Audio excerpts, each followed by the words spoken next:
Hoy yo traje un pasaje, un texto que está en 2 de Samuel 9 y vamos a leer una porción de allí. Lo titulé Mi posición como hijo de Dios. Y es algo que nosotros, la Iglesia Nueva en Cristo, siempre recalcamos y estamos siempre hablando de lo mismo. Ustedes dirán, pero ¿por qué hablan tanto de lo mismo? Porque es que cuando nosotros nacimos de nuevo, Dios nos dio una posición. Y hay veces que se nos olvida cuál es la posición que nosotros tenemos delante de Dios, ¿sí? Y es esa posición como hijos.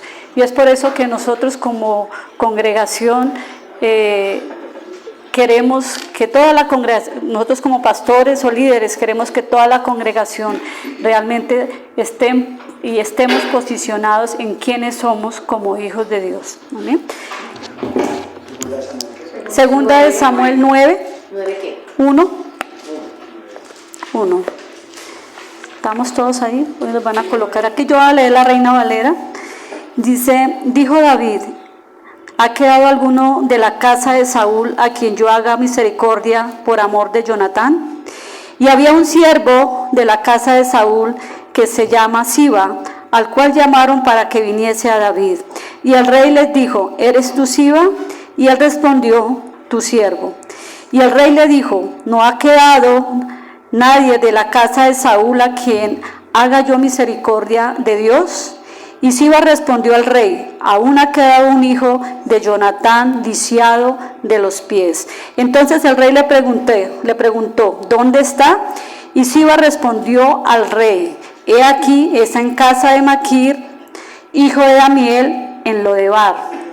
Entonces envió el rey David y le trajo de la casa de Maquir, hijo de Amiel, de Lodebar. Y vino Melfiboset, hijo de Jonatán, hijo de Saúl, a David, y se postró sobre su rostro e hizo reverencia. Y dijo David: Melfiboset. Y él respondió: he aquí tu siervo.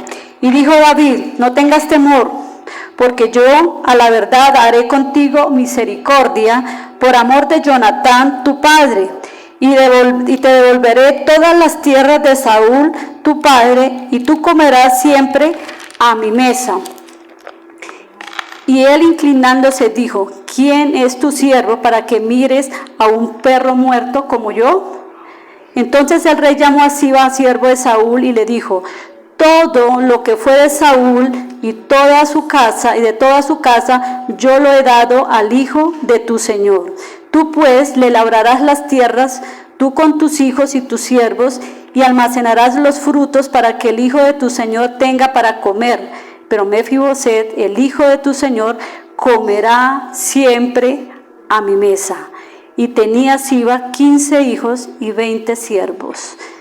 Dejémoslo ahí. Amén. ¿Cuántos ya conocían esta historia? Algunos, ¿verdad? Ok. Y este pasaje es interesante y de verdad que me gusta porque nos ilustra la identidad, la condición y la posición de cuando antes de nacer de nuevo. Esto es lo que nos ilustra aquí.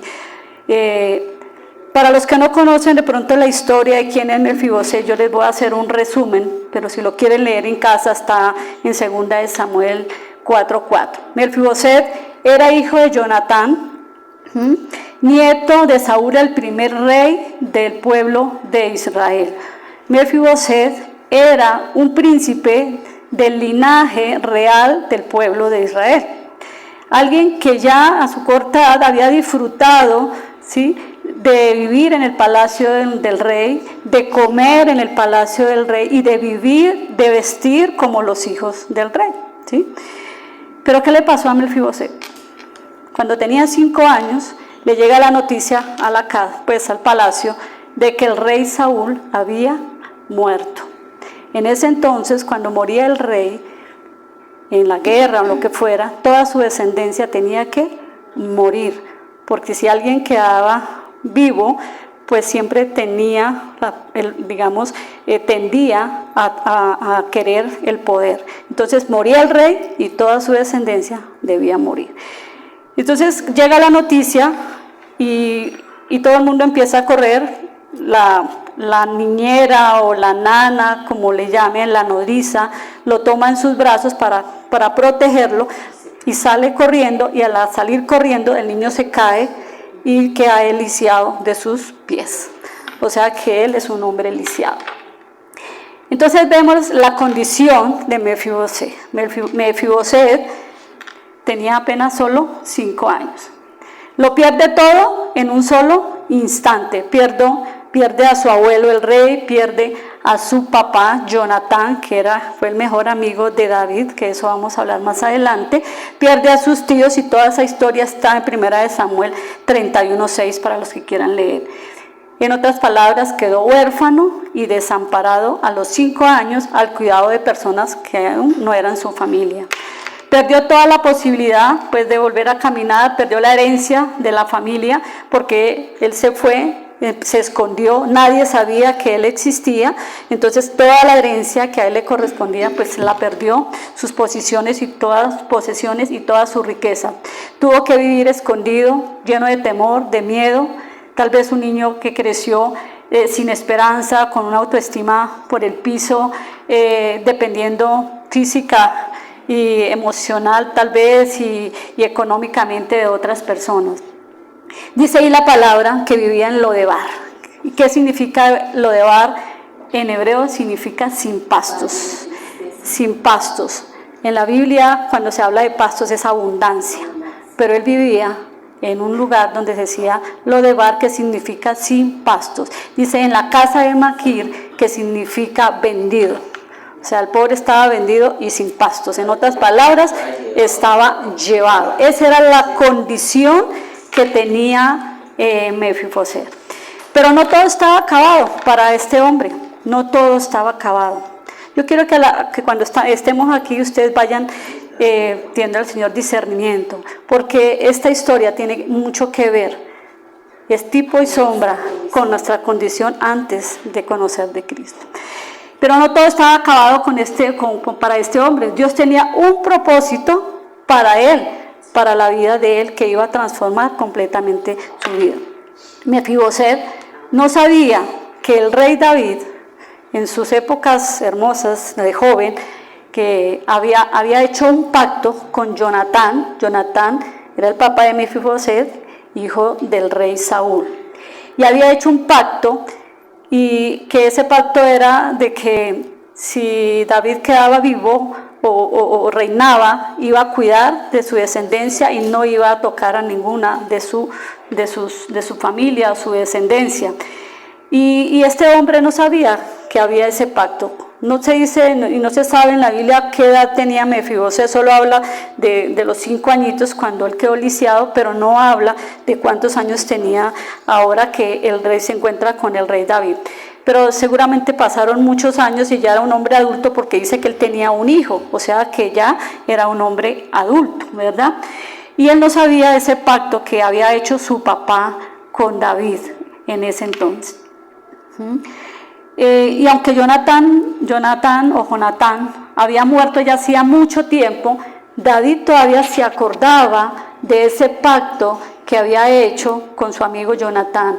Y es por eso que su corazón es inquietado, digo yo, por Dios, para que pregunte si había alguien de la descendencia del rey Saúl.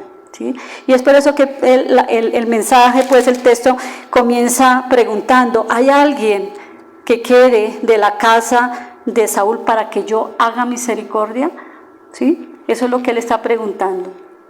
Y entonces dice que hay un criado que había sido criado del rey Saúl, que ahora estaba en la casa del rey David, y dice, sí, yo conozco a alguien. Y entonces el rey dice que lo manda llamar. Y este hombre llega, van y lo traen. Yo me imagino, imagínense usted el susto cuando llegan usted a su casa y le dicen, venga, es que el rey... Es como si le dijeran a uno, venga, vaya allá porque es que sí, no, cualquier otro personaje te manda a llamar. Cuando él en su corazón sabía que estaba escondido y que sabía que por cultura o por lo que fuera él tenía que haber muerto, y cuando van y le dicen que el rey lo necesita, pues seguramente se llena más de temor, más de miedo, ¿sí? Pero él va. O sea, él acepta la invitación del rey y va hasta el palacio. Seguramente dice, pues este fue mi último día aquí, me van a ejecutar. Hasta aquí llegué.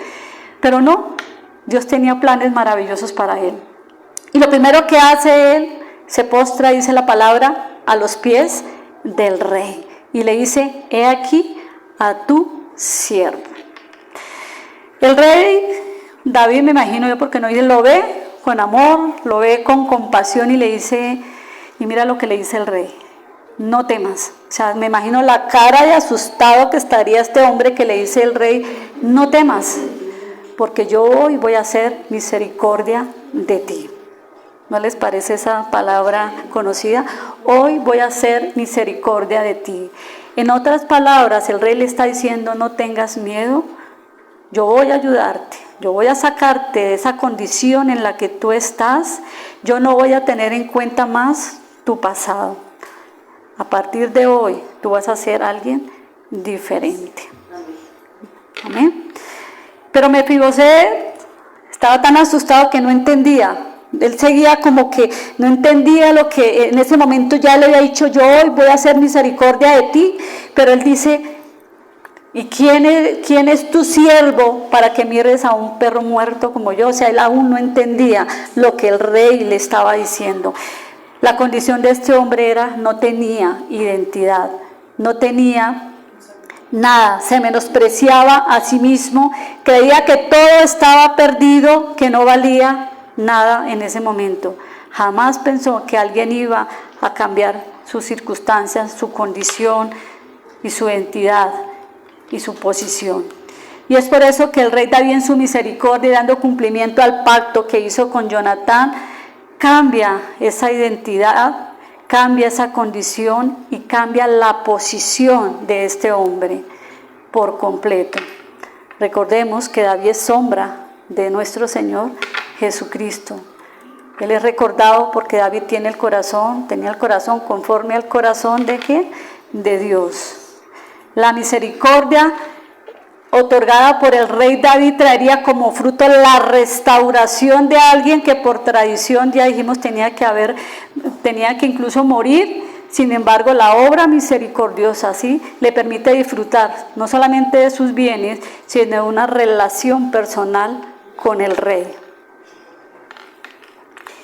Y es por eso que yo traje aquí unos puntos y en primer lugar, o sea, hay varios, pero yo tomé algunos y dice, en primer lugar, lo que hace el rey David con este hombre es que cambia su posición. Cambia su posición, hablemos de su posición primero. Le devuelve todo lo que él había perdido, toda su herencia, porque él pues tenía herencia como heredero de su padre, de su abuelo, todo lo que le pertenecía y todo lo que le habían quitado, el rey David se lo devuelve. Su economía y su calidad de vida de ahora en adelante había cambiado.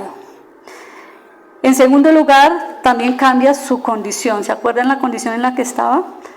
Estaba con su autoestima por el suelo, lleno de temor, lleno de miedo. Pues el rey David también le cambia, ya no es más siervo, él ya no va a estar más escondido, ahora es amo y tiene siervos a su disposición. Mira todo lo que hizo el rey con él, en un día. Ahora hace parte de la familia del rey. Amén. Y en tercer lugar, el rey David le devuelve su identidad.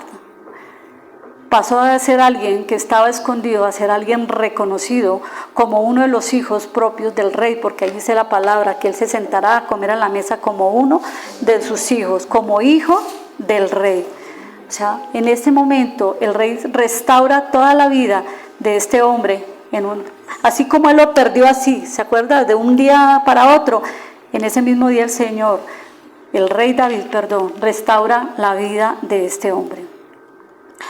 Yo me imagino ahora este hombre sin miedos y sin temores.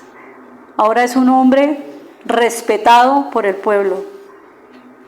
Porque seguramente allá escondido nadie lo veía y los pocos que lo veían pues lo menospreciaban por su condición. En esa época, ser lisiado pertenecía como a otro grupo, los menospreciaban, era así culturalmente. Ahora tenía una comunión y una comunicación directa con el rey de Israel.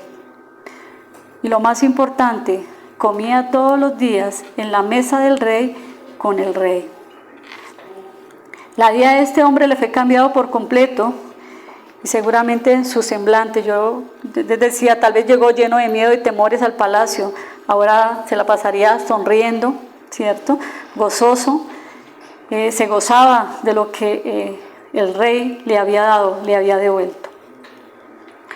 ¿Cuántos se han identificado con Mefiboset? Y es que lo más importante de esta historia no es el tema económico, ¿sí? Chévere, porque pues eso. No, lo más importante de este pasaje es la restauración de alguien que por muchos años estuvo escondido, de alguien que por muchos años estuvo incapacitado de valerse por sí mismo, incluso no podía valerse para hacer valer sus derechos legales. Y luego viene alguien y restaura su vida. Y no solamente su vida, sino toda su relación con el rey.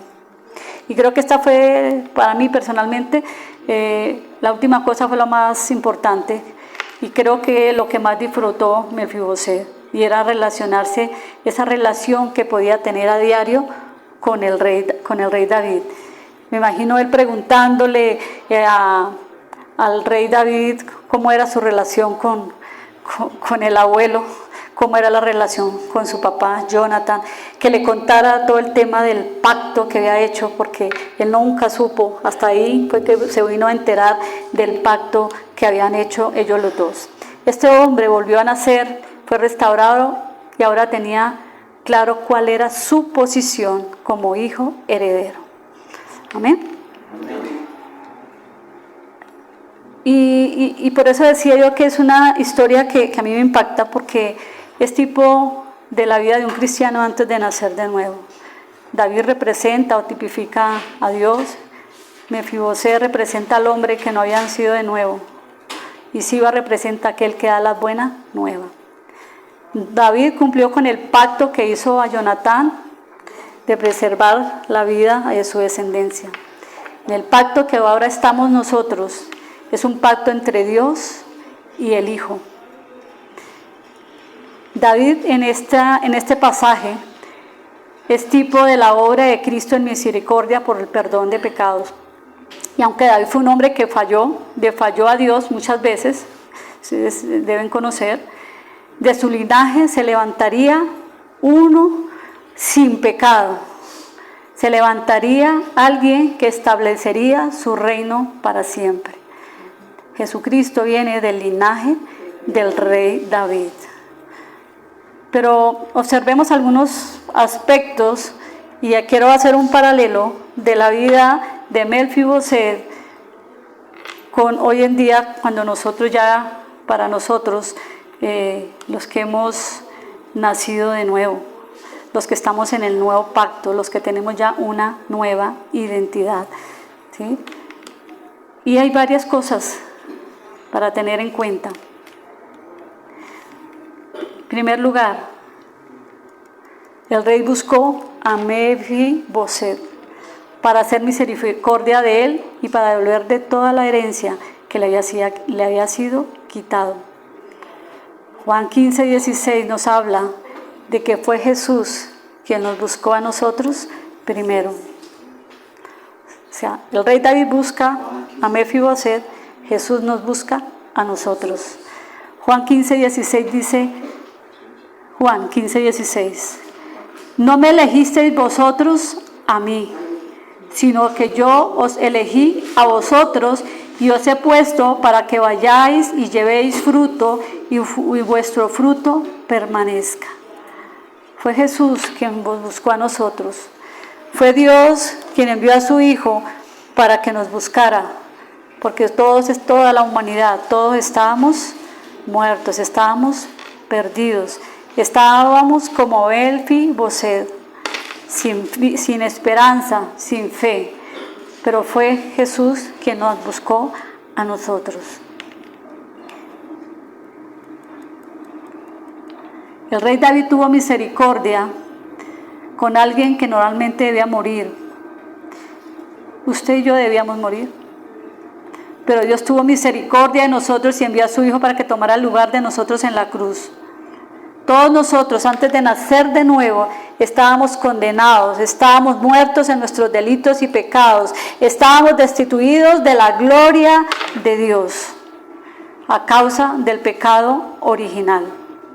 Pablo en Efesios 2:4 nos habla de la misericordia abundante de Dios derramada por nosotros, en quienes éramos enemigos de Dios. Efesios 2:4 dice: pero Dios, que es rico en misericordia, por el gran amor con que nos amó, aun estando vosotros muertos en pecado, nos dio vida juntamente con Cristo, por gracia sois salvos. Así como David también hizo pacto con Jonatán para hacer misericordia a su descendencia, asimismo Dios hizo un nuevo pacto con Jesucristo por amor a nosotros, por amor a la humanidad. El rey David sacó de la oscuridad a Mefiboset, sacó a Mefiboset del anonimato donde estaba, de la oscuridad donde vivía, lo sacó de ese lugar sin pastos, porque era así donde vivía este hombre.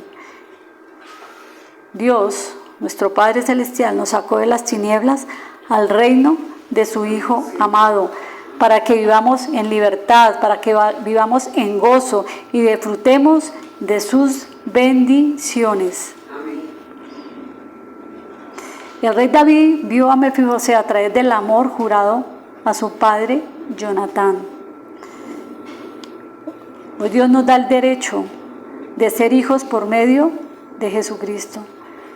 Juan 1:12 dice que nos dio la potestad y el derecho de ser llamados hijos de Dios. Ahora usted y yo somos hijos de Dios. Pero es que a veces la gente no entiende esa posición de ser hijo del Rey de Reyes, del ser el hijo del que todo lo puede, del que todo lo ve. O sea, nosotros lo tenemos todo.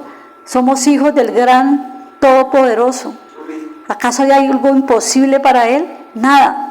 Lo que es imposible para el hombre, para Él todo es posible. Y yo quiero que salgamos de acá entendiendo esa posición como hijos que somos. Lo tenemos todo. ¿Qué cantábamos? Si lo tenemos a Él, lo tenemos todo. Lo tenemos todo. Efesios 1:5 dice: en amor, habiéndonos predestinado para ser adoptados hijos suyos por medio de Jesucristo. Por medio de Jesucristo.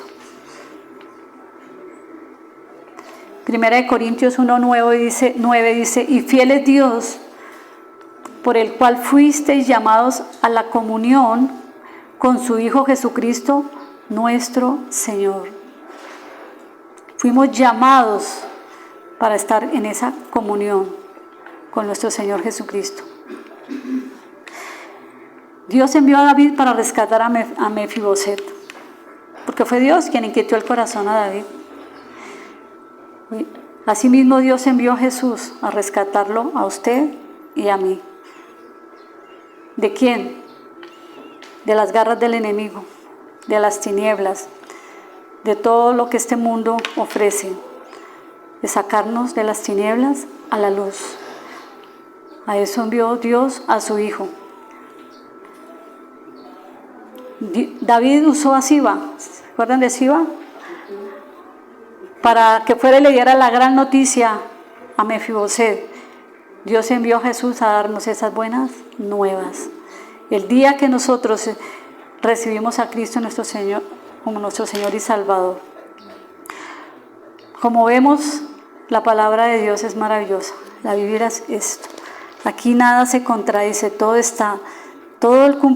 Antiguo Testamento, lo hemos dicho, se cumple en el Nuevo. Es tipo del Nuevo Testamento, es sombra del Nuevo Testamento. Hoy en día todos los que hemos recibido a Cristo y hemos nacido de nuevo tenemos una nueva identidad y es por eso que debemos tomar posición en lo que ya somos por medio de nuestro Señor Jesucristo. Hay cristianos que se olvidan su posición y se concentran más en su condición. Mefibosé estaba centrado en ¿qué? En su condición. ¿Por qué? Él no sabía. Hoy en día nosotros sí lo sabemos. Nosotros sabemos quiénes somos en Cristo Jesús. Sabemos lo que Jesucristo hizo por cada uno de nosotros, lo sabemos. Entonces debemos posicionarnos como lo que somos, como hijos de Dios. Y es que el enemigo siempre está ahí, tratando de venir y hacerle creer que el hombre por su naturaleza sigue siendo débil, que el hombre por su naturaleza humana nunca va a poder llegar a caminar como Cristo lo hizo. Siempre el enemigo va a estar ahí mandando dardos y dardos y dardos.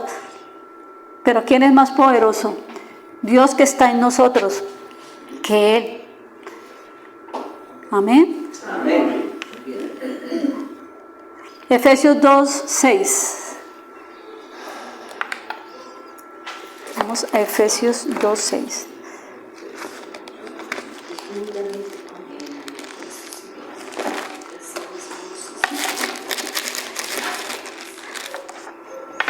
Dice, y juntamente con Él nos resucitó y asimismo nos hizo sentar en los lugares celestiales con Cristo Jesús.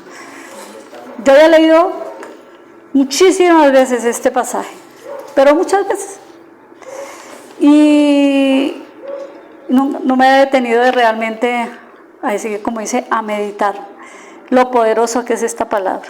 ¿Qué es estar sentado en los lugares celestiales? ¿Qué hacemos desde los lugares celestiales? Y aquí vemos que Pablo lo que quiere que comprendamos es que gracias a Jesús ya podemos nosotros experimentar esa vida celestial del cielo aquí en la tierra. Las palabras nos resucitó está escrito en pasado. Por lo tanto, nuestra posición en Cristo ya es un hecho consumado. Él no nos va a resucitar, ya nos resucitó, ya estamos, ya somos.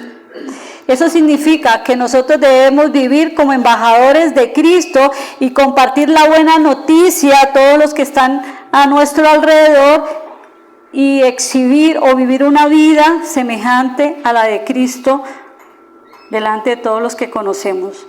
Fuimos resucitados significa que al igual que Cristo hemos vencido también la muerte y que ahora tenemos la promesa del cielo. Ahora tenemos una vida eterna, eterna. ¿Qué significa eso? Eso es lo que significa en los lugares celestiales.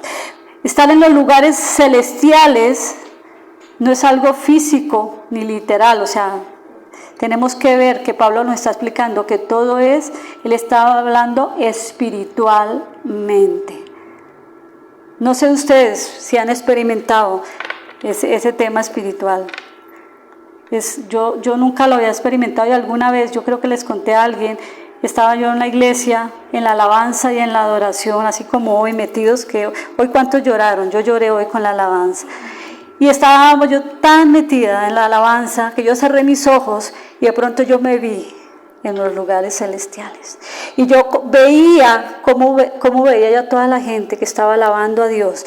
Yo dije, ¿será que me lo estoy imaginando? Y yo abrí mis ojos y yo todavía estaba arriba. Eso es estar sentado en los lugares celestiales. Cuando uno está arriba, uno ve mejor las cosas. Cuando uno está en los lugares celestiales, no ve con los ojos naturales, ve con los ojos espirituales. Y eso es estar sentado arriba con Cristo Jesús.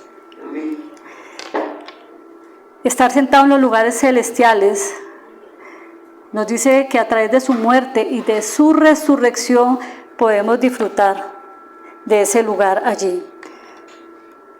Estar en los lugares celestiales significa que ahora somos parte del reino espiritual de Dios, y esto incluye, pues ya lo que todos sabemos, estar en la presencia de Dios, tener acceso a la presencia de Dios, recibir el amor y la guía de Él, ¿sí? En nuestra vida, experimentar esa paz y la esperanza que Él solo puede brindarnos.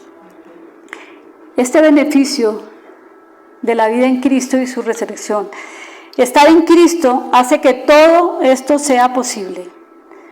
En Cristo. ¿Se acuerda que el pastor siempre nos explicaba esta palabra? Que es estar en Cristo. Es estar sumergido en Él. Es estar bautizado en Cristo. Eso es estar en Cristo. Cuando aceptamos a Jesús como nuestro Señor, literalmente vinimos a ser uno solo con Cristo. Estamos unidos a Él. Estamos escondidos con Cristo. Por lo tanto, estar en Cristo significa que cuando Dios nos ve, no ve los errores, no ve los pecados, sino ve a Jesús en nosotros, en usted y en mí. Eso es estar en Cristo. Colosenses 3:3 que dice, porque habéis muerto y vuestra vida está escondida con Cristo en Dios. En Dios. En Dios. Porque habéis muerto. ¿A qué morimos? A esa vieja naturaleza, a ese viejo hombre. Y ese día que nosotros nacimos de nuevo, que resucitamos de nuevo, ¿sí? Ahora estamos en Cristo, estamos escondidos con Él, le pertenecemos a Él. ¿Cuánto lo creen? Amén. Amén. Ahora, ¿qué es estar sentado en los lugares celestiales? ¿Qué es estar sentado, dice allí, en los lugares celestiales con Cristo? O sea, no estamos solos, estamos con Él, con Cristo. Y eso es parte, estar en los lugares celestiales es parte de la herencia que ahora nos corresponde. También dice ahí que nos hizo sentar.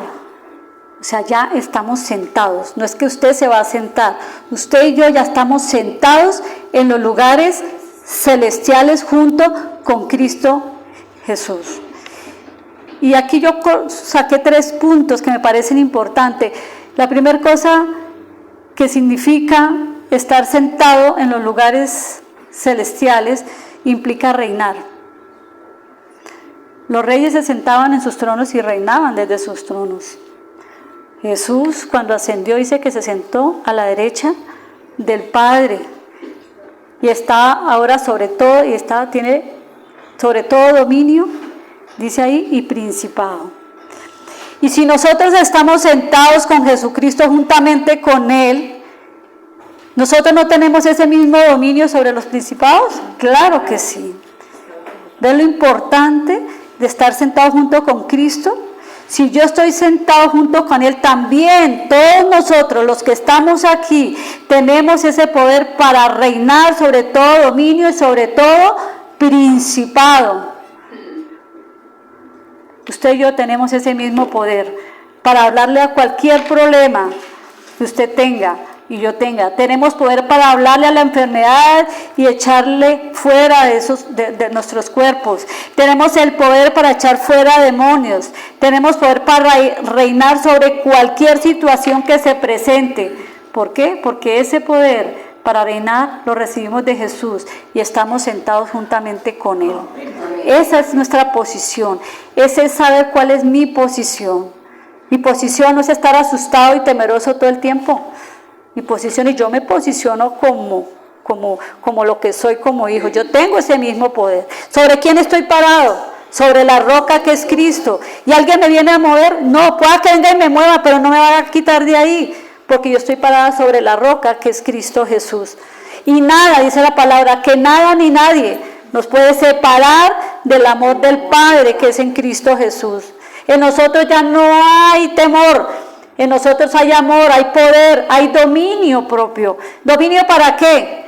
Para resistir todos esos dardos y todas esas cosas externas que quieran venir contra nosotros. Ese es el dominio, eso es una característica del fruto del Espíritu Santo. Usted y yo tenemos ese dominio propio para decirle a ese pensamiento que venga a hablarnos, te vas fuera en el nombre de Jesús. Diablo mentiroso, no le creo. Mayor es el que está en mí que el que está en el mundo. Y todo lo puedo en Cristo que me fortalece. Esa es mi posición como hijo. Eso es conocer mi posición. Yo me planto en lo que soy, en lo que Cristo me ha dado y yo sigo adelante. Por encima de lo que quiera venir. Nada me hace retroceder. Los hijos de Dios no son los que retrocedan. Los hijos de Dios son los que avanzamos. Somos los que vamos y rompemos esquemas y tradiciones. Somos los que impactamos. Somos los que vamos y influenciamos. ¿Con qué? Con la palabra de Dios, con el amor de Dios, con la fe, con el poder y la autoridad que nosotros tenemos. Esos somos nosotros los hijos de Dios. Esa es la posición que nosotros tenemos como hijos de Dios. Nosotros no somos los que va a un problema y nos vamos para atrás. No, aquí estoy. ¿Cómo es que es? ¿Quién está conmigo? ¿Dios? Él está conmigo. Así es. Y si lo tenemos a Él, lo tenemos todo. Estar y reinar con Cristo es una posición de autoridad, de honor y triunfo. Y no de fracaso, no de depresión, no de derrota. Dios hizo al creyente en Cristo para ser victorioso, porque somos partícipes de la victoria de nuestro Señor Jesucristo en la cruz sobre las potestades y sobre todos sus principados y dominios. Dice la palabra que Él los exhibió públicamente en la cruz del Calvario. Él los derrotó. Tenemos el respaldo del Dios Todopoderoso. Ninguna arma forjada contra nosotros va a prosperar. Y el que quiera venir contra nosotros lo hará sin Dios y delante de nosotros caerá. Eso dice la palabra. Yo sé que es del antiguo pacto, pero es una palabra que nosotros podemos orar con ella. La otra cosa que implica estar sentados es que la obra está ya terminada. No es algo que tenga yo que hacer. Ya Jesucristo lo hizo. Él ya me aceptó. Dice la palabra que fuimos aceptos en el amado, y Jesús completó el trabajo por usted y por mí. Yo ya no hago nada en mis fuerzas. Yo ya no hago nada en mis fuerzas. Es Él el que lo hace. Ahora no, por lo tanto, no todo depende de mí, sino depende de Él. Y quizás, seguramente, sí hay situaciones que vienen a nuestras vidas y a veces quisiéramos salir corriendo, huir, o inclusive a veces uno quisiera meter la mano para que las cosas salieran como uno quisiera, ¿cierto? Sin embargo, lo que necesitamos es que sentarnos, ¿dónde? En los lugares celestiales. Yo me siento, yo tomo mi posición de hijo y voy al Padre y le digo: Señor, yo vengo delante de ti, yo estoy aquí, yo estoy sentado, yo estoy aquí en el lugar. ¿Quién está al lado conmigo? Cristo. Digo: Señor, gracias, porque esta situación también me vas a sacar. Gracias, Señor, porque no estoy solo, porque tú estás aquí a mi lado y yo estoy gobernando juntamente contigo, y el poder que tú tienes, Señor, lo tengo yo. Amén. Amén. Eso es posicionarse. Y nada, pueden venir las circunstancias, pueden venir los problemas, pueden venir todos los ataques que quieran, pero todo eso el Señor va a estar, tiene poder, y nosotros también, para desechar todas esas cosas que quieran venir contra nosotros. En otras palabras, yo hago lo mío y Él hace lo de Él. ¿Qué es hacerlo de nosotros? Ir al lugar secreto, ir a orar, ir a interceder, ir a glorificar el nombre de Dios, y Él hace el resto. Lo buscamos a Él primero, le damos a Él la gloria y la honra, y lo demás Él se encarga. La otra cosa que implica estar sentado es descansar y reposar en Él. Esto sí que nos hace falta a muchos. Necesitamos descansar en Él. La angustia, la ansiedad, el afán, la preocupación, lo único que hacen es robarnos la paz y la posición como hijos. Todas estas cosas inclusive nos llevan a la enfermedad, porque el cuerpo somatiza y personas se enferman. Lo que necesitamos es entrar en el reposo del Señor, ir a su presencia, hablar con Él, y Él nos dará la paz, no la paz que da el mundo, sino la paz que sobrepasa todo entendimiento. Él nos dará la sabiduría, que no es la sabiduría humana, sino la sabiduría que viene de Él. Nos dará el entendimiento y nos revelará sus planes, los planes que Él tiene en esa circunstancia, en esa situación para cada uno de nosotros. Eso es posicionarnos, no es todo salir corriendo, como dijimos, y correr y caminar, y el que más corra y el que más camine. No, es yo me siento, me posiciono, oro y espero la respuesta de Dios. No es corriendo, no es preocupándome, no es quejándome, no, es tomando la posición de hijo, de lo que somos en Cristo. Mi posición frente a Dios hoy es estar sentado reinando y viviendo en la obra que Él ya terminó y que Él ya hizo. Cuando nos damos cuenta de nuestra posición en Cristo, esto hace gran diferencia en nuestras vidas y ya no nos sentimos derrotados. Cuando yo sé quién soy, a mí nada ya me asusta, porque yo sé quién soy en Cristo. Yo soy un hijo amado, yo soy una hija que está respaldada por el Rey de Reyes y Señor de Señores. Yo tengo todo lo puedo en Él que me fortalece. Lo tengo absolutamente todo. Entonces cualquier circunstancia que venga, yo no me asusto. Porque lo primero que el enemigo quiere hacer es que nos asuste. Viene y asusta, le hace a uno, y uno, ¡ay, qué susto! Acuérdese, Satanás es un león sin dientes. Solo ruge, pero no te puede hacer daño. Él ruge para que nos asustemos, Él ruge para que retrocedamos, pero recuerden, nosotros los hijos de Dios no somos de los que retrocedemos, somos de los que avanzamos. Amén. Debemos recordar que todas estas cosas, lógicamente las hacemos en el nombre de nuestro Señor Jesucristo, porque Él es el que nos da ese poder y esa autoridad, y sin Él nada somos y nada podemos hacer. Nuestra victoria en la vida cristiana depende de nuestra única dependencia de Cristo y no de nosotros mismos. Hay personas que les gusta depender de ellos, no es que yo puedo, y cuando ya no pueden, entonces sí, ay Dios, ¿dónde está? Ahora sí te necesito. No, ¿por qué tenemos que Él sea el último recurso? Él tiene que ser el primero. Ahí es donde yo hablo, ¿cuál es mi prioridad? Somos cristocéntricos, ahora todos es en Cristo. Caminamos por fe en Cristo. Entonces, si somos en Cristo, ¿por qué lo dejamos de últimas? No, Él debe ser mi prioridad. No, pero es que es una bobada, no importa. Es en Cristo. Sin Él nada somos, sin Él nada podemos hacer. Y debemos recordar que nosotros vivimos en este mundo, pero no pertenecemos a este mundo. Nosotros somos seres espirituales que estamos sentados junto con Cristo Jesús en los lugares celestiales. ¿Descansando? No. Bueno, también, pero reinando con poder y con autoridad. Cuando nos enfocamos en la palabra de Dios, cuando meditamos en la palabra de Dios, porque esto es importante también, que cada uno de nosotros meditemos en la palabra de Dios, oremos la palabra de Dios, porque orar es eso. Yo aprendí muchísimo en Nueva Vida en Cristo. Yo a veces me iba allá a buscarme las oraciones todas rebuscadas y aquí está, en la palabra. Yo ahora oro con la palabra. Cuando yo oro la palabra, ¿qué hacen las tinieblas? ¡Huyen! Ellos retroceden, ¿sí? ¿Por qué? Porque la palabra tiene poder. La palabra tiene poder, es poderosa la palabra. Y me encanta aquí Efesios 3, 14, 21, como Pablo ora. Es una oración larguita, pero yo quiero que la veamos, porque nos damos cuenta de la palabra tan inspiradora, Efesios 3, 14, 21, que cambia la perspectiva de nuestras vidas y nos muestra el inmenso amor que Cristo tiene por nosotros para que seamos llenos de toda la plenitud de Dios.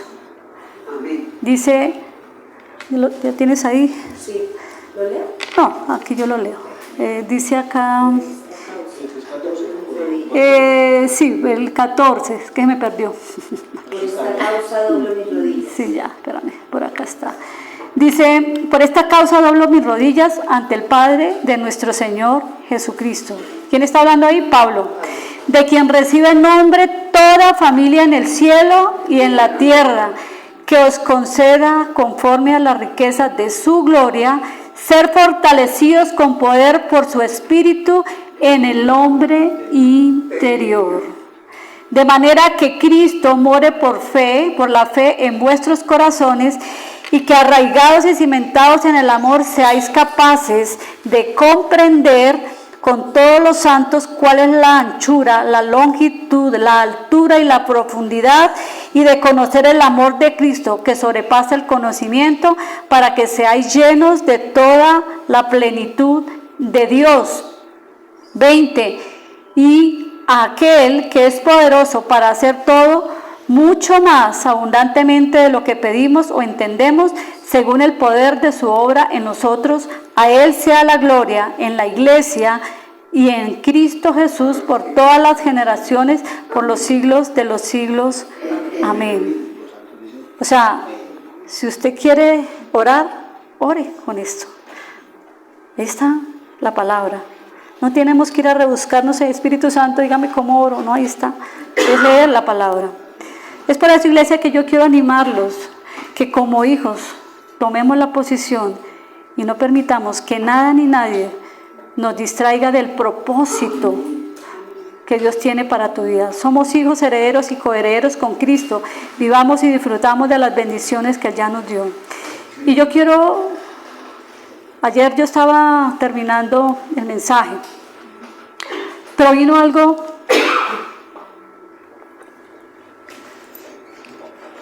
que no sé cómo explicarlo. O sea, yo estaba ya terminando el mensaje y era como que el Señor me decía, este es un poema para mi iglesia, para que ellos entiendan quién son en Cristo. Y era como si alguien me estuviera enviando, alguien que me ama tanto, un poema para mí. Y yo empecé a escribir y yo no paraba de llorar ayer en la tarde. Y yo decía, Señor, gracias, porque es tu palabra, es lo que está. Y Él nos está diciendo eso, ustedes son mis hijos, posiciónense, solamente tomen esa posición y caminen y disfruten de lo que yo ya les he dado. Y yo quiero leer, es cortico. Y yo escribí, yo decía, dice, tú eres mi hijo y yo te llamé y te escogí y te amé primero. Yo te redimí y pagué rescate por ti. Te devolví todo lo que te habían robado. Eres hechura mía, yo te formé. Eres santo, santa, sin mancha, cubierto por mi amor. Ahora eres libre de la ley y del pecado. Ya no hay condenación porque ahora tú estás en Cristo. Eres una nueva criatura. Las cosas viejas ya pasaron, yo ya hice todo nuevo en ti. En ti. Ahora ya no vives tú, ahora Cristo vive en ti. Tus pecados ya fueron perdonados y borrados. Cuando yo te veo, no veo tus defectos, yo veo a Cristo en ti. Yo te bendije con toda bendición espiritual. Disfruta de lo que yo ya te di. Ahora estás completo, completa en Cristo. Tienes la mente de Cristo y estás escondida con Él. Ahora eres uno solo con Cristo. Eres perfecto, perfecta por medio de Cristo. Yo te curé y por mi llaga ya eres sano, sana. Te salvé y te di vida eterna. Iglesia, lo que yo hice en la cruz por ti fue completo, fue perfecto y fue suficiente. Toma tu posición, disfruta y vive en este reino como lo que eres, mi hijo y mi hija. Te amo y siempre te amaré con amor eterno. Dios. Amén. Eso es lo que quería compartirle, iglesia. Es algo hermoso cuando uno está metido con el Señor, cuando uno está en su presencia. Para mí esto ayer fue, y yo decía, yo terminé de escribir y yo seguía llorando, y yo lloraba, yo decía, Señor, pero yo ya quiero parar, y yo no paraba de llorar. Esa era una sensación que a veces uno no sabe describir. Pero yo sentía que era alguien que me estaba escribiendo con ese amor con que me ama. Amén, vamos a orar. Señor, te damos gracias. Gracias, Señor, por este tiempo maravilloso. Gracias, oh Dios, por esta palabra hermosa, Señor, por este alimento que hoy tú nos has dado, Dios. Hoy yo doy gracias, Señor, por Iglesia Nueva Vida en Cristo, en Canberra y en Colombia, Señor. Y quiero darte gracias por lo que has hecho y sigues haciendo en cada uno de nosotros. Queremos darte gracias por todo lo que hiciste, Señor Jesucristo, en la cruz, por habernos dado esa posición de hijos e hijas en Cristo Jesús. Gracias porque ahora estamos sentados junto con Cristo Jesús en los lugares celestiales. Gracias porque ahora podemos reinar junto con Él desde allí. Gracias, Señor, porque somos tus hijos, hijas amadas, Señor. Y tú nunca, Señor, tú nunca nos vas a dejar y tú nunca nos vas a desamparar. Hoy te decimos, Señor, gracias. Estamos agradecidos, oh Dios, contigo. Gracias porque nos hiciste uno solo con Cristo Jesús, Señor. Tenemos la mente de Cristo. Gracias, amado Señor. Hoy tomamos la decisión como iglesia de seguir tomando esa posición de hijos, de herederos y coherederos con Cristo y seguir adelante. Gracias, Padre Santo. Hoy te damos toda la gloria y toda la honra, Señor. Amén y amén. Amén.